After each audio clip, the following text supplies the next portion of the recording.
Ya, Bismillahirrahmanirrahim. Assalamualaikum warahmatullahi wabarakatuh. Alhamdulillahirabbil alamin. Waalaikumsalam warahmatullahi wabarakatuh. Assalatu wassalamu ala asyrafil anbiya'i wal mursalin wa ala alihi washabihi ajmain. Dalam pertemuan Jom ini kita masih mengingatkan kita pada acara asrama kami Bahare di Asrama Pantas Pangeran Antasari Yogyakarta, bahwa setelah maghrib itu kita mengadakan kultum kuliah 7 menit, di mana situ ada pembawa acaranya, kemudian pembicara dan ada penanggap. Dan itu sangat berkesan bagi kami di asrama karena hampir tiap hari kalau yang ada di asrama maghrib pasti begitu. Dan kalau ada tamu kita suruh berbicara, kita minta berbicara.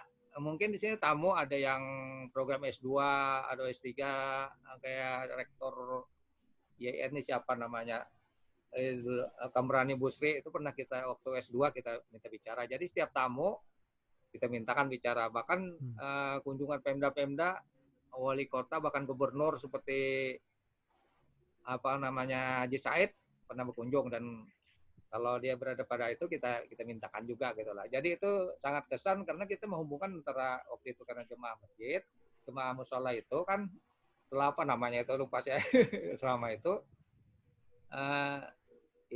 kita hubungkan karena sifatnya keagamaan, jadi kita mengulas keagamaan dengan ilmu pengetahuan kita. Dan oleh karena itu yang kesan itu berkembang sampai sekarang, dan kita waktu itu niat untuk ilmu waktu itu kan, kita hubung-hubungkan dengan kebaikan-kebaikan, dan sekarang kita justru sudah menikmati ilmu itu, dan sekarang banyak hikmah yang kita dapat kita ambil dari perjalanan hidup itu. Apalagi saya ini sudah hampir umur 1 tahun lagi 60 tahun gitu kan.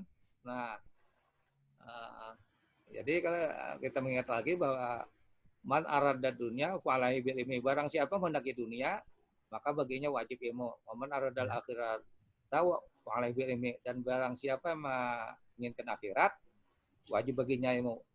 Man arada man fa'alaihi bil ilmi, dan barang siapa menginginkan dunia dan akhirat juga wajib baginya ilmu.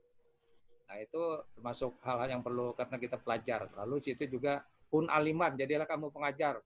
Au muta'alimat, jadilah kamu orang yang belajar. Au mustamian, atau jadilah kamu orang yang mendengar, dan jadilah kamu orang yang muhiban, orang yang menyukai. Wala takun bi khamisal tahlik, dan janganlah jadi orang yang kelima. Nah, jadi sambil menghafal. Jadi itu pada saat kita nuntut ilmu, itulah kita aja kewajiban atau jihad belajar. Makanya itu terkesan sampai sekarang kita ingin mencoba untuk mengkondisikan itu. Nah, mungkin pada malam hari ini kita ya, temanya adalah tema tentang makna perbedaan pendapat secara umum aja dulu. Mungkin kita serahkan kepada Pak Abdul Basit sekitar paling lama 10 menit lah berbicara tentang makna kebebasan pendapat. Karena si Dini kan ahli hukum juga dah, SMH. Jadi Pak Baruni ini saya yang ulang, bawa bukunya, buku di depan kita nih berapa buah buku. Jadi kita artinya sudah jadi sarjana. Jadi ada tanggung-tanggung, boleh buka buku ya lo. Kayak di kampus Bang ujiannya kan. Jadi kita silakan kepada saudara Pak Abdul Basit. Pak Abdul Basit sudah siapkah? Halo? Terima kasih. Ya, sudah siap. Kami persilakan untuk mengantarkan paling lama 10 menit lah untuk berbicara kita pada hari ini. Ya, terima kasih. Silakan Pak Abdul Basit. Ya, terima kasih Pak Bahudin Ali.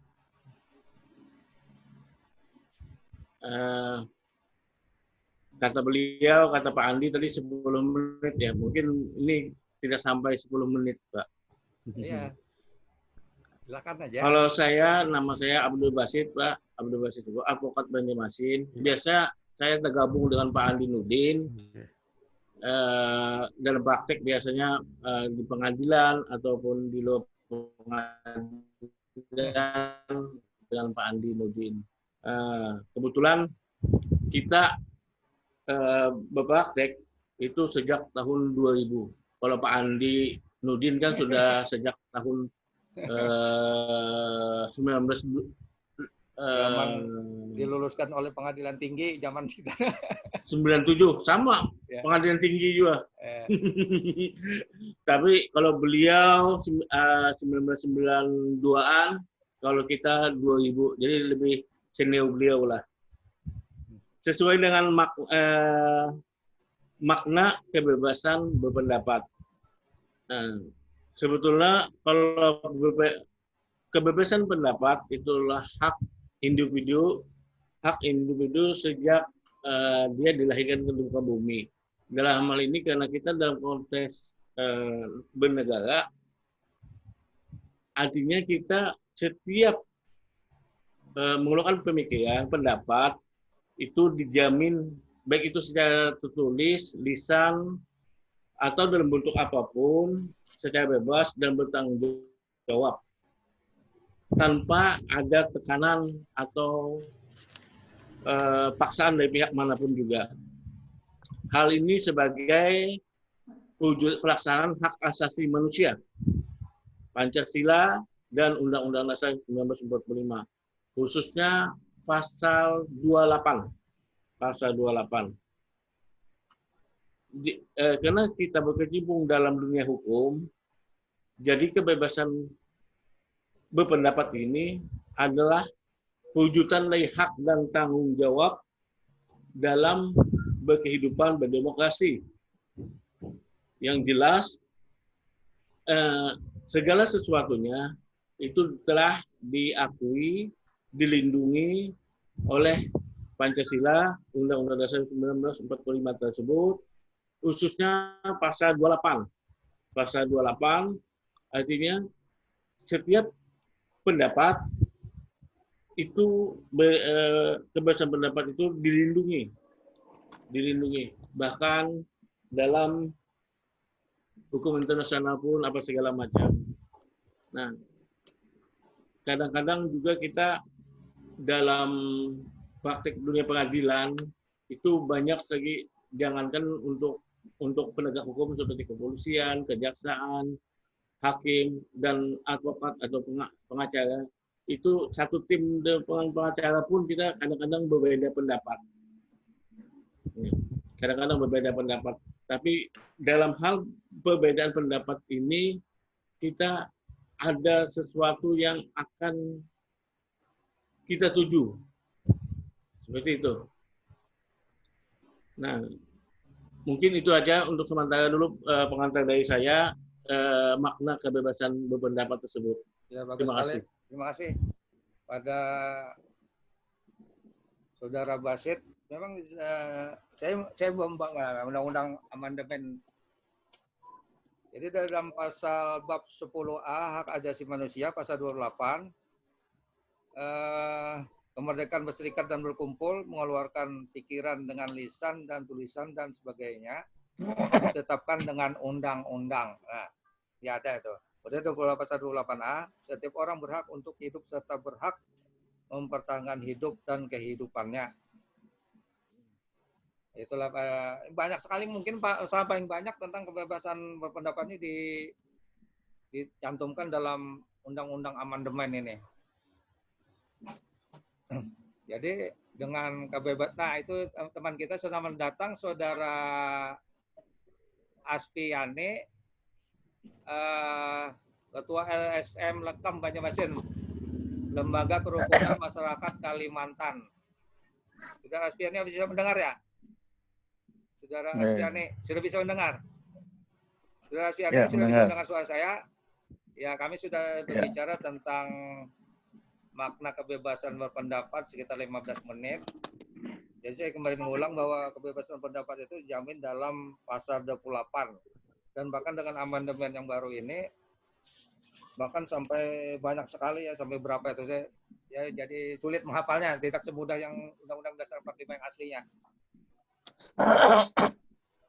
Jadi masalah kebebasan pendapat itu freedom of speech, ya, kebebasan berbicara, freedom from fear, dari ketakutan, termasuk ketakutan corona ini kan, freedom from fear, ya, ketakutan, freedom from one, dari tekanan manusia. Nah itu apa namanya penjabarannya, yang mungkin awal-awalnya dari Amerika, apa namanya dari Amerika, dari undang-undang ya. Padahal kita itu pada Haji Wada tahun menjelang Haji Terakhir Nabi Muhammad itu sudah diserukan tentang hak asasi itu.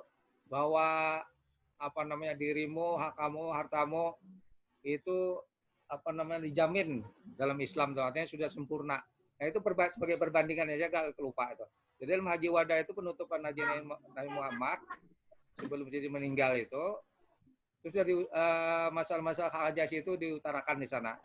Kebebasan. Jadi intinya itu kebebasan, kemudian keadilan dan persamaan. Jadi justru itu yang menjadi dasar-dasar daripada liberalisme sekarang ini gitu. Padahal itu sebenarnya prinsipal dari pidato Nabi Muhammad itu haji wada. Nah itu perbandingan tentang kebebasan pendapat. Mudah-mudahan lebih bisa dikembangkan oleh kawan-kawan kita. Ini selanjutnya akan ditanggapi oleh Bahrudin Ali Aman atau Pak Mudari nih? Halo? Pak Bahrudin dulu, Pak. Kami silakan Pak Bahrudin. Silakan Pak Bahrudin. Meninjau dari sisi keilmuan komunikasinya. Terima kasih. Ya, silakan Pak Bahrudin. Ya, gantian. Ya. Ya, terima kasih. Assalamualaikum warahmatullahi wabarakatuh. Waalaikumsalam. Waalaikumsalam. Pakai rasi suaranya Pak Bahrudin. Ya. Abdul Basit Syukur. Ya. Pak Muhdari. Ya, siap. Kemudian Pak Andi Nurdin sendiri. Kemudian Pak siapa yang terakhir? Pak Di sini Aspiane. tulisannya Oppo. Pak Aspiane. Pak Aspiane. Pak Aspiane. Pak Aspiane. Pak Aspiane. Oh, Pak Aspiane. Iya, anunya ada dirubah sidin jadi tulisannya Oppo. Pak Aspiane sudah bisa mendengar suara saya kah? Pak Aspiane. Iya. Tolong namanya ditulis dulu di partisipan situ nah. Namanya Aspiane, Ketua Lekam Banjarmasin. Tulis dulu lah. Ini tulis di Oppo, ini Oppo berapa nih? 9 20 20. Oh iya. Ya tulis. Ya, kami silakan Pak Bahrudin Ali Ahmad. Tulis di partisipan. Partisipan. Ya, silakan Pak Bahrudin untuk melanjutkan tentang tanggapannya dari Pak Basit. Ya. Jadi kita sebagai warga negara Indonesia berpegang pada pasal 28 itu. Jadi pasal 28 itu menyatakan itu kemerdekaan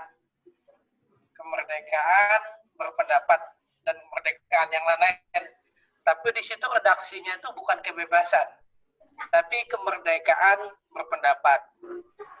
Jadi saya kira berbeda antara kebebasan dengan kemerdekaan itu. Jadi kalau kemerdekaan itu sejak kita dilahirkan kita mempunyai hak kemerdekaan itu. Makanya redaksi di pembukaan pun kemerdekaan itu hak segala bangsa. Dari segala bangsa. Dan itu direstui oleh Allah Subhanahu wa taala. Jadi redaksi kemerdekaan itu lebih lebih religius, lebih lebih sakral gitu dibandingkan dengan redaksi kebebasan gitu. Jadi kenapa para founder kita dulu itu tidak menulis kebebasan berpendapat, tapi mereka menulis kemerdekaan berpendapat. Dan yang diperjuangkan dalam kemerdekaan itu adalah kemerdekaan, bukan kebebasan yang diperjuangkan. Nah, jadi memang terasa sekali bahwa memang pembukaan Undang-Undang 45 maupun Undang-Undang 45 itu memang rohnya itu adalah roh Islam gitu menurut saya. Ya. Karena kalau kebebasan itu rohnya adalah liberalisme gitu. Rohnya adalah liberalisme.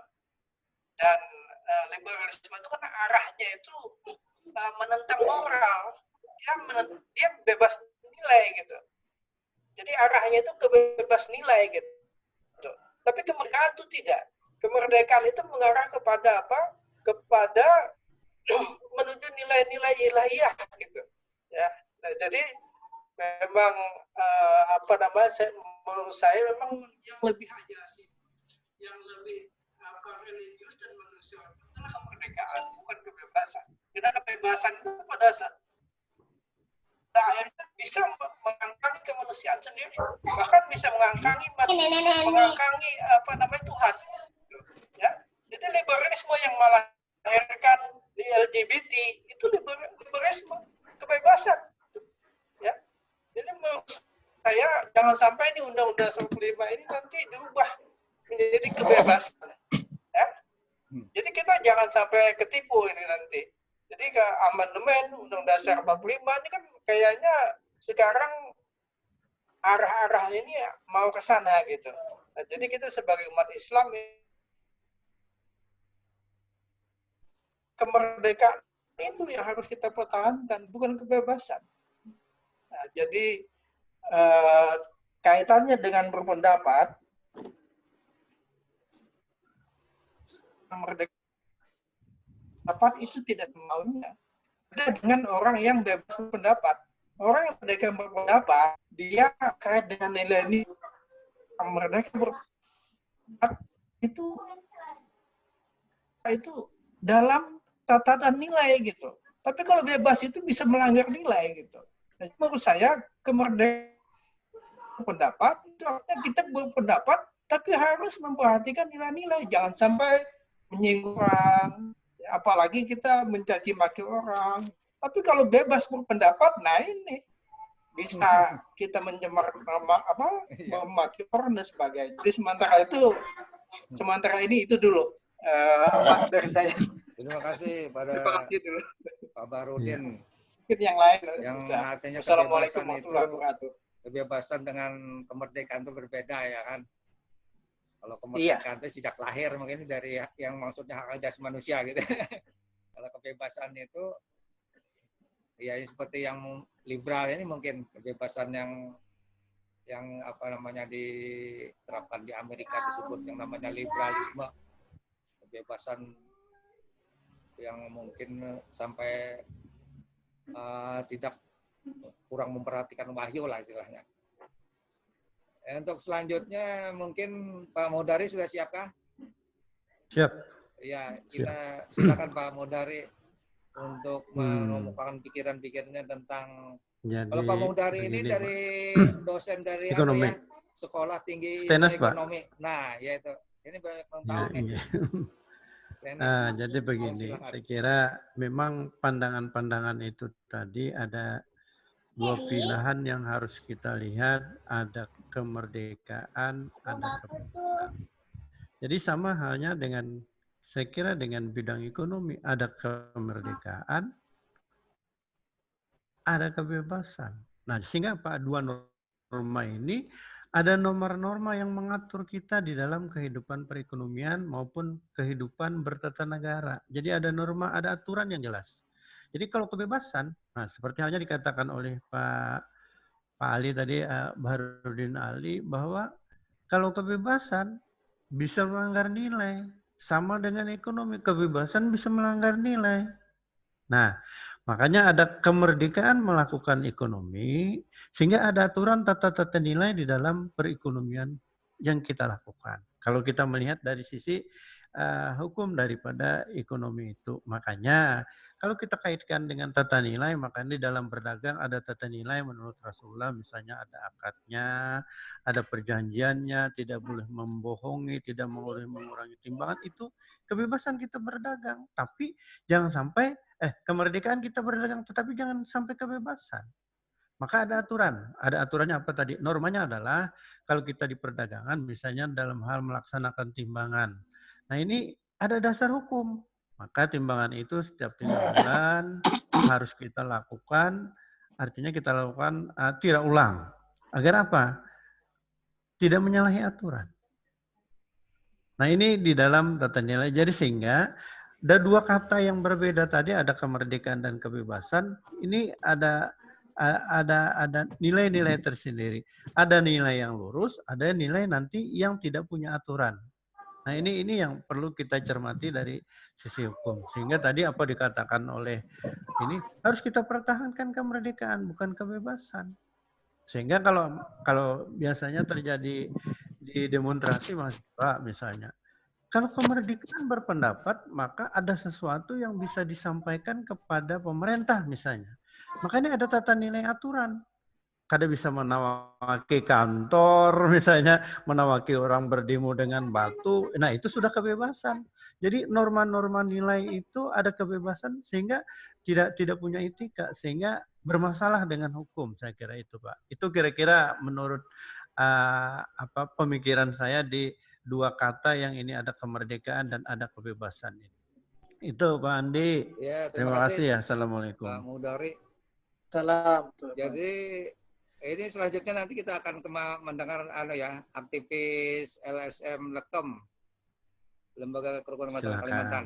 Sebelumnya saya dulu, karena saya ini juga sebagai penulis di Kalimantan Post, jadi sebagai praktisi hukum dan pengamat sosial budaya. Jadi saya banyak tentang globalisasi ini yang saya kaji. Pertama, masalah liberalisme daripada Amerika dan Eropa. Kemudian masalah komunisme yang bagian juga bagian dunia itu dan Islam. Jadi tiga ideologi besar ini yang mempengaruhi dunia kita ini. Liberalisme itu nampaknya juga kurang memperhatikan wahyu gitu. Jadi di sana kebebasan, persaudaraan dan kesamaan ya yang utamakan. Kemudian dari komunisme itu kebersamaan, namun kebersamaan masalah ekonomi dan fasilitas yang dikuasai oleh negara. Kebersamaan, tapi juga non wahyu juga gitu. Ya, tidak cari wahyu. Sedangkan Islam itu kan kita berdasarkan Al-Quran. Betul. Sehingga menimbulkan akidah dan syariah. Nah, ya.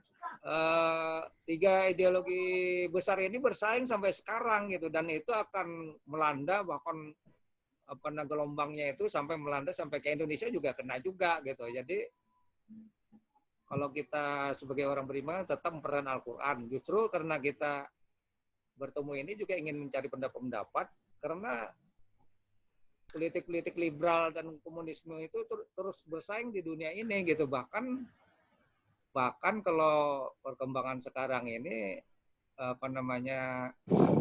macam-macam cara kan, sampai senjata biologis dan sebagainya gitu loh. Jadi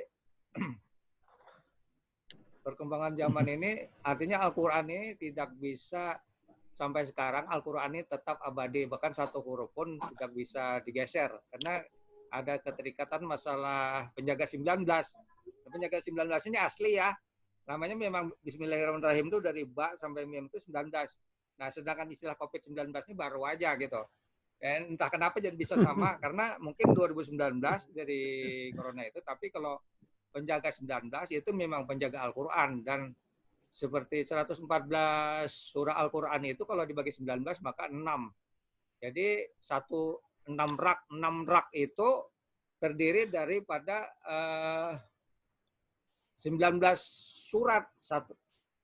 6 rak itu bagi 19 surat. Maka kalau 16 itu dikali 19 dikali 6 maka 114 surat. Nah, itu salah satu kunci-kunci Al-Qur'an gitu. Jadi ini hanya sebagai pengantar loh, bukan pendapat bukan doktrin. Jadi bisa jadi tanggapi nanti para teman-teman sekalian. Nah, kami silakan Pak Aspiani Idris. Pak Aspiani Idris ini juga sekarang sudah jadi dosen Uniska Fakultas Hukum. Ya, kami silakan Pak Aspiani Idris. Assalamualaikum warahmatullahi wabarakatuh. Gambar pian kada kelihatan, Pak. Oh, kada kelihatan kan? Nggih, kada kelihatan, tatap mukanya kada kelihatan nah.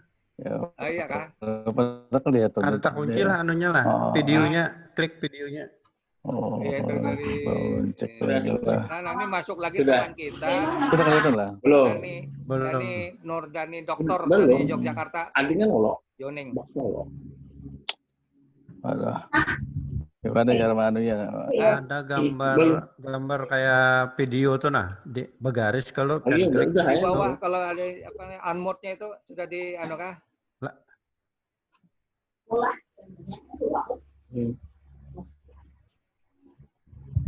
Pak Dani masuk tuh sudah? Iya, sudah masuk. Ya. Sudah masuk. Pak Dani. Saya mohon maaf, gambarnya kada keluar sambil mobile ini. Iya, saya jalan-jalan. Saudara apa tadi si teman kita Pak Aspiani Idris saya sudah masuk ya. Silakan Pak Sudah masuk lah. Aspiani Idris. Ya, gambarnya bagus. Ya.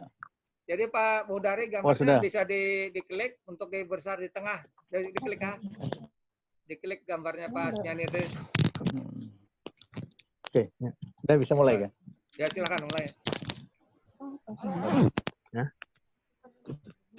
Oke, assalamualaikum warahmatullahi wabarakatuh. Waalaikumsalam. Selamat malam para senior serius berbicara masalah kebebasan, bagaimana itu termaktub di dalam Undang-Undang Dasar 1945 yang tidak salah itu terdapat di dalam pasal 28I ayat 3. Yang mana di zaman sekarang ini memang semua rakyat Indonesia itu berhak dan memiliki sebuah kewenangan untuk untuk berpendapat, yang mana hal ini juga tertulis tadi di dalam Undang-Undang Dasar 45 di pasal 28E tadi. Di sini menyatakan setiap orang berhak atas kebebasan berserikat, berkumpul, dan mengeluarkan pendapat. Yang mana kemerdekaan pendapat merupakan sebagian dari hak asasi manusia. Oleh sebab itu dijamin oleh Deklarasi Universal Hak Asasi Manusia PBB. Tegasnya di dalam pasal 19 dan di dalam juga pasal 20 seperti tertulis itu yang mungkin bunyinya seperti ini: setiap orang berhak mendapatkan sebuah kebebasan, mempunyai dan mengeluarkan pendapat, dalam hal ini termasuk kebebasan mempunyai pendapat-pendapat dengan tidak mendapat gangguan, dan untuk mencari, menerima, maupun menyampaikan keterangan-keterangan pendapat-pendapatnya dengan cara apapun juga, dan tidak mendapat dan tidak memandang sebuah batasan-batasan. Nah, terus di pasal 20-nya, di ayat 1-nya itu, setiap orang mempunyai hak dan kebebasan berkumpul dan berpendapat. Dan di ayat 2, tidak ada seorang juga pun yang dipaksa memasuki salah satu perkumpulan. Artinya, berbicara berkaitan dengan masalah kemerdekaan dan kebebasan, kemerdekaan itu bisa dikatakan seseorang itu bisa menentukan sebuah sikap tanpa ada beban. Sedangkan yang namanya sifatnya di sini berbicara dari Undang-Undang 45 ini, pasal 28 ini berbicara masalah kebebasan ini. Kebebasan itu bukan sifatnya seseorang itu semena-mena untuk melakukan langkah atau sikap atau pendapat di depan umum. Artinya pendapat yang dikeluarkan oleh seseorang tersebut itu harus memenuhi koridor-koridor atau ketentuan hukum yang berlaku. Misalkan kita mau melakukan katakanlah penyampaian pendapat di muka umum, yang dengan istilah sekarang unjuk rasa atau demo. Nah, itu biasanya kami kalau mau melaksanakan aksi demo tersebut, menyampaikan pendapat tersebut, kita melakukan prosedur sesuai dengan undang-undang atau sesuai dengan peraturan yang ada. Misalkan kita membuat surat ke pihak kepolisian. Nah, di sana nanti surat itu sifatnya permohonan untuk menyampaikan pendapat di muka umum. Nah, nanti kalau sudah disetujui oleh pihak kepolisian, baru kita bisa melaksanakan. Nah, itu kan ada ketentuannya. Artinya di sana dilihat nanti dievaluasi oleh pihak kepolisian. Apakah itu tujuan menyampaikan pendapat yaitu sifatnya akan menimbulkan yang sifatnya sebuah pelanggaran hukum atau tidak. Nah, kalau misalkan tidak bertujuan untuk melakukan pelanggaran hukum, maka itu bisa. Nah, misalkan seseorang mau mendemo berkaitan dengan masalah tambang. Nah, kalau kan di dalam undang-undang sekarang ini ada yang mengatur itu undang-undang pertambangan. Di dalam undang-undang pertambangan dan minerba itu tidak boleh artinya menghalang-halangi aktivitas pertambangan. Nah, misalkan ternyata ketika demo itu di tempat aktivitas pertambangan yang mana itu sifatnya mengganggu, maka itu pihak kepolisian pasti akan menolak dari permohonan kita ini. Nah, artinya kalau kita berbicara seiring dengan perkembangan teknologi dan maraknya media sosial, makin luas pula kebebasan berpendapat di dalam komunitas. Kita pun sebagai makhluk modern dengan mudah menuangkan isi pikiran, pendapat, argumen kita saat ini di media sosial. Artinya tidak perlu kita dengan perkembangan teknologi yang ada saat ini menyampaikan pendapat itu harus demo itu ini dan sebagainya. Nah, kita bisa menyampaikan pendapat itu lewat media atau misalkan media media online atau WhatsApp atau Facebook. Sekarang kan mereka ada macam-macam lah itu program-program di di dunia elektronik tersebut. Nah, kita bisa menyampaikan di situ, cuma menyampaikan pendapat harus dengan koridor-koridor yang ditentukan oleh undang-undang. Jangan asal-asalan.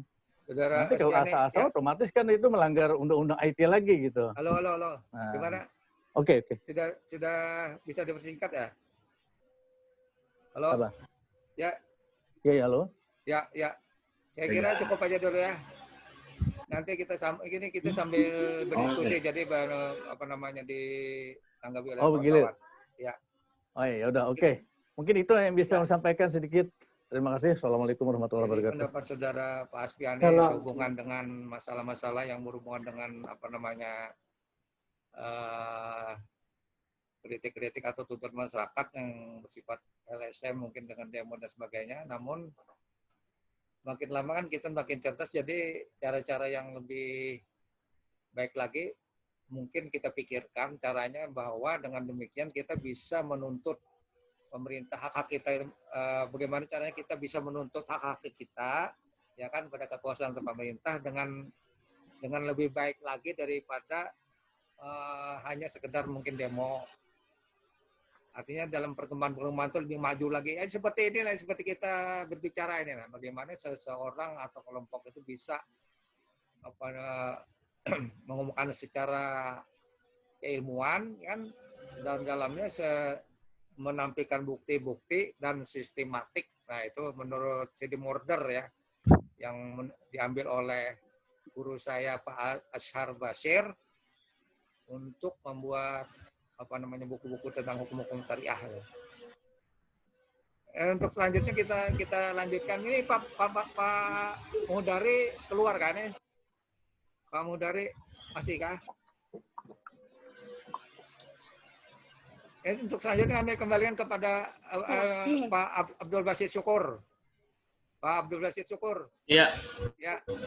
Silakan menanggapi kembali setelah mendengarkan teman-teman kita tadi itu. Hubungan dengan gambaran-gambaran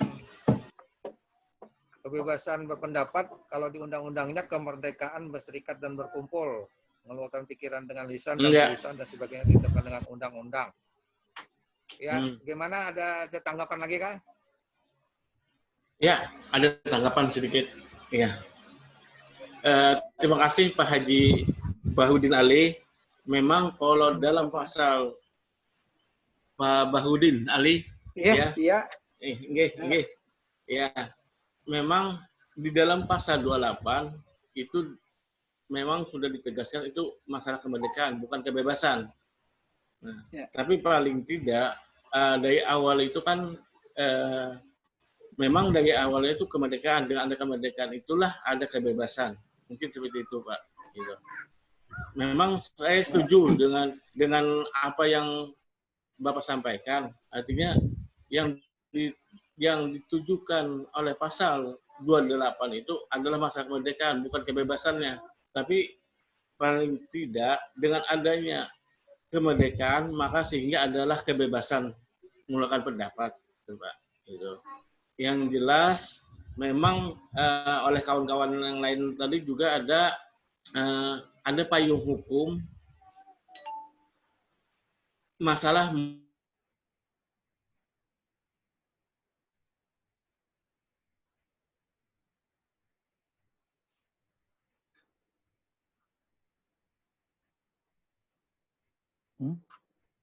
Ya, halo.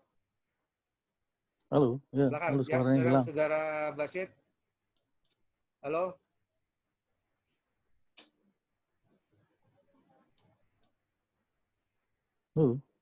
Halo, Saudara Basit. Ya, silakan.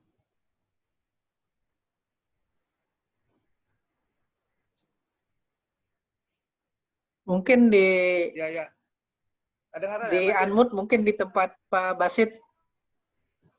Ya, suaranya kedengaran. Mic-nya bersilang, pun Pak Basit bersilang. Klik dulu mic. Pak Basit dibuka dulu Pak, anunya Mic-nya. garisnya tuh. Ya. Garis mic-nya diklik dulu. diklik dulu. Sudah Ya, kedengaran ini. ya? Halo. Ulun berganti nih habis syutingnya lo. Habis pakai. Oh, pantas.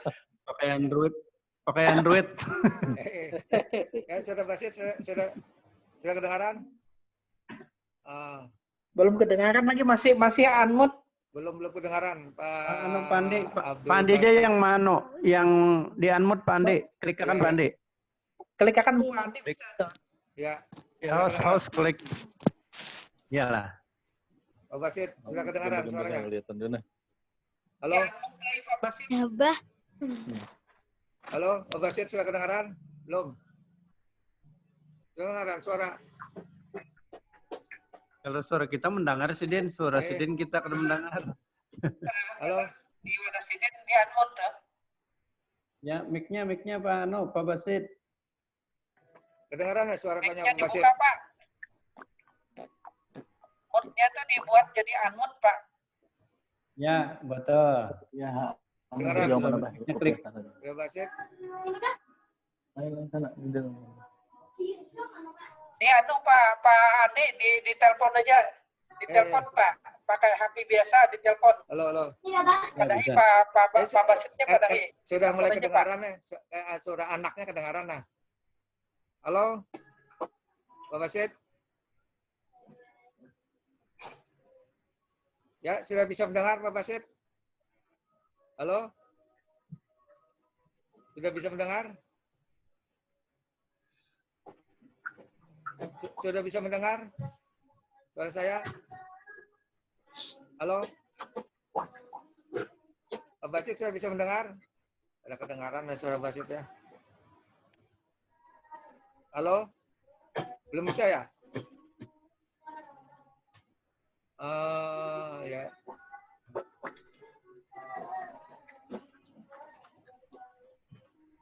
Untuk selanjutnya yang bisa mendengar siapa nih Pak?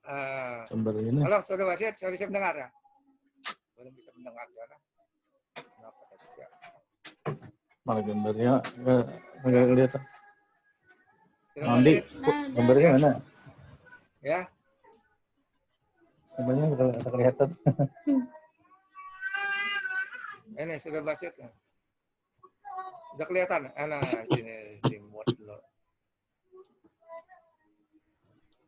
Andi. Halo, udah kelihatan? Halo? Ya, Bang. Sudah kelihatan? Sudah. Pak Andi? Ya. Sudah. Sudah. Ya. Sudah kedengaran. Lanjutkan tadi tentang tanggapan pada rekan-rekan kita tadi. Silakan lanjutkan. Ya, ya, saya terima kasih kepada Pak Bahudin Ali. Saya sependapat dengan beliau. Memang kalau di pasal 28 itu masalah kemerdekaan.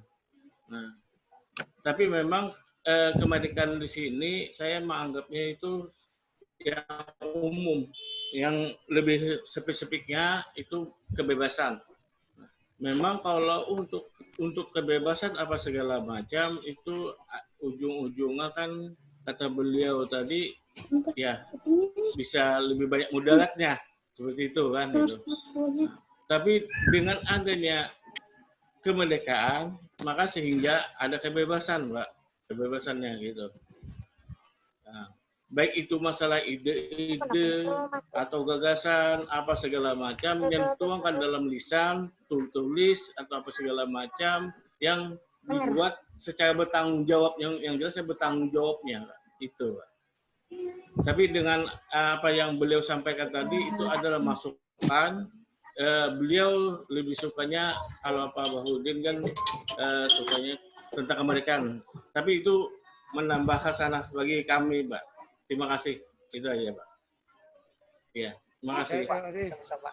Saudara, Ya. terima kasih pada saudara Abdul Basit Syukur Ya, yang mungkin apa namanya, ya itulah namanya perbedaan pendapat tadi kan dari versi masing-masing. Mungkin Pak Ya. Barudin akan menanggapi lagi gimana? Pak Barudin Ali Ahmad akan menanggapi Ya. lagi kah? Ya, jadi ya seperti itu memang ya. Jadi seperti yang dikatakan oleh Pak Lubasi tadi, memang kemerdekaan itu apa namanya, dia menjadi hal yang paling mendasar gitu bagi kita. Jadi dengan adanya kemerdekaan kita memperoleh kebebasan. Makanya kalaunya kebebasan itu kebablasan, maka harus dikembalikan pada hak yang dasar tadi, yang lebih dasar tadi. Yakni kemerdekaan itu. Karena kemerdekaan itu diberikan oleh Tuhan. Kemerdekaan itu sangat natural gitu, sangat manusiawi gitu. Jadi ketika kebebasan itu sudah melanggar moral, kebebasan melanggar hukum, itu berarti sudah tidak lagi manusiawi itu. Ya, jadi dia harus kembali ke dasarnya itu tadi ya. Jadi kebebasan itu dasar, kemerdekaan itu adalah dasar dari kebebasan sebetulnya. Jadi saya sepakat dengan Pak Abdul Basit, memang betul. Jadi dengan adanya kemerdekaan, maka kita mendapatkan kebebasan. Jadi kalau kita apa namanya, bisa aja kita mendapat kebebasan, tapi bisa tidak merdeka, bisa itu Pak. Ya. Artinya kita bebas tapi tidak boleh menjalankan agama umpamanya. Kan bisa kan Pak ya? Iya. Iya. Terima kasih. Saya sepakat dengan Pak Abdul Basit. Barudin Ali Kemerdekaan Ahmad itu adalah dasar bagi kebebasan. Ya. Silakan Pak Andi. Ya, terima kasih. Kembalikan. Ya, terima kasih kepada Pak Barudin. Itulah perlunya kita pengajian tentang makna yang dalam arti kebebasan hak-hak yang ada pada kita. Tapi di dalam surat An-Nahl 90 itu kan sering diulang-ulang oleh Hatib Jumat mengatakan innallaha ya'muru bil adli wal ihsan.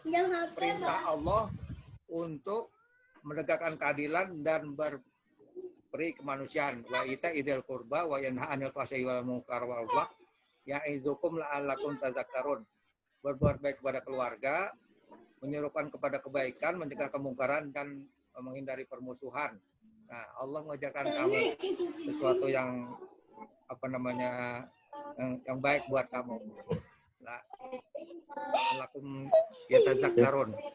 Itu diulang-ulang pada sholat Jumat. Nah, cuma kita ini sudah seringkali sholat Jumat kita nggak ngerti gitulah. Makanya saya ulang lagi maknanya itu apa. Makanya di dalam perintah Allah untuk menegakkan keadilan kemanusiaan itu dua sisi yang ada juga di dalam undang-undang dasar pembukaan undang-undang dasar 45. Menurut Pak Barudin itu benar itu adil dan berperi kemanusiaan. Dua hal yang sangat penting bagi kita manusia ini. Maka oleh karena itu, dalam hal kebebasan yang versi Amerika dan Eropa Barat tersebut,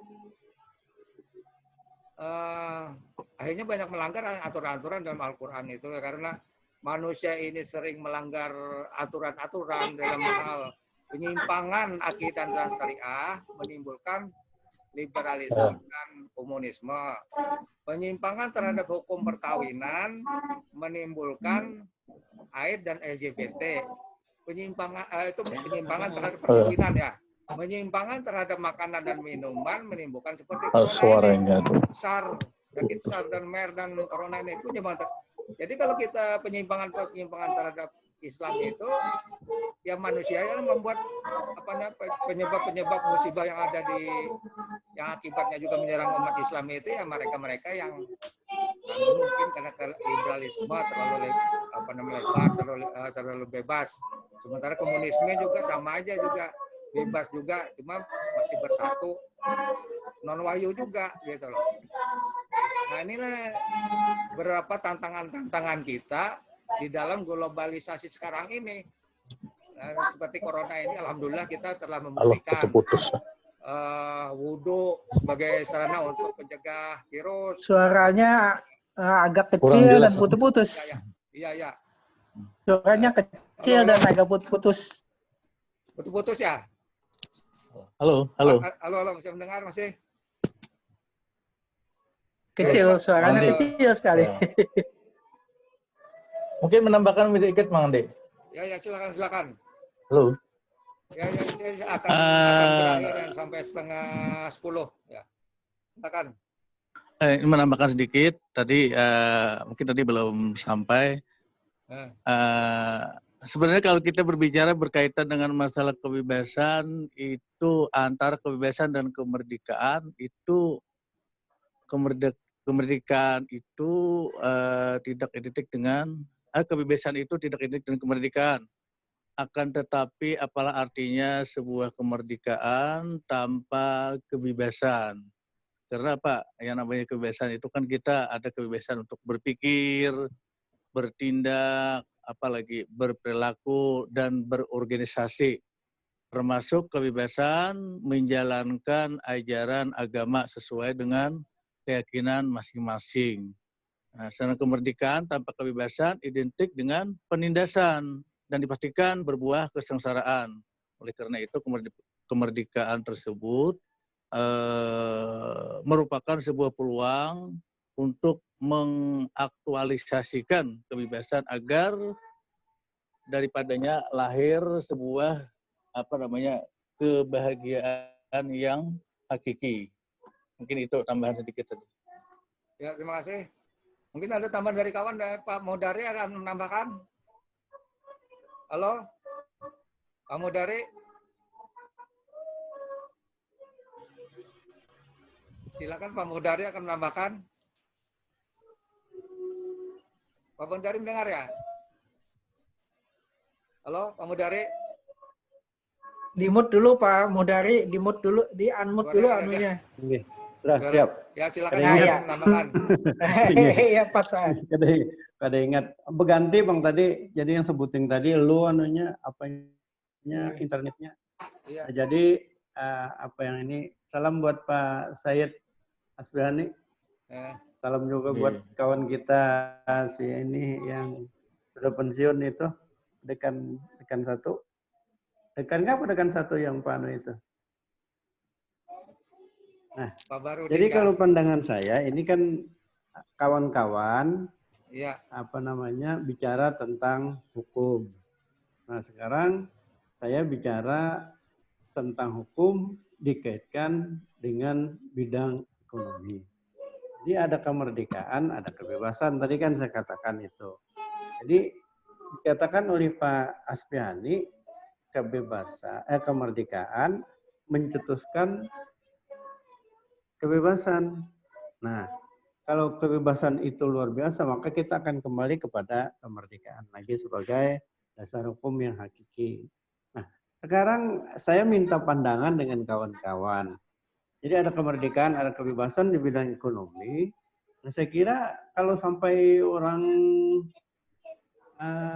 yang sekarang yang sedang ramai kita bicarakan adalah bagaimana orang jual narkoba, bagaimana orang berdagang macam-macam obat terlarang. Nah, ini saya kira apa yang dikatakan oleh kawan-kawan itu adalah kemerdekaan, kebebasan yang kebablasan.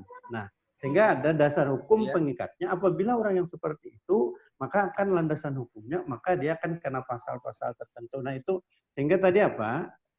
Kebebasan itu ada norma yang mengatur. Nah, itu saya katakan di dalam perdagangan tadi kan. Ada norma yang mengatur di bidang ekonomi itu. Misalnya di pasal 33 ayat 1, 2, dan 3 itu ada yang bisa dikuasai oleh pemerintah, ada yang bisa dikuasai oleh individual atau korporasi. Nah, itu kan ada norma-norma tersendiri sehingga tidak menjadikan kebablasan. Nah, sekarang yang jadi pertanyaan saya dengan kawan-kawan yang di bidang hukum, bagaimana kalau tadi yang sekarang ini terjadi kemerdekaan, kebebasan, dan sangat bebas masuknya tenaga kerja asing. Nah, itu satu hal yang melanggar hak asasi manusia. Saya kira melanggar hak asasi manusia kawan-kawan kita yang mencari kerja di tanah air kita sendiri. Nah, ini bagaimana kira-kira pandangan kawan-kawan di sisi ekonomi berdasarkan pandangan hukum, Pak? Halo. Nah, itu Pak Andi kira-kira itu dari ulun dulu. Ya, bagus saja. Kita akan mengakhiri jam 9:30 ya.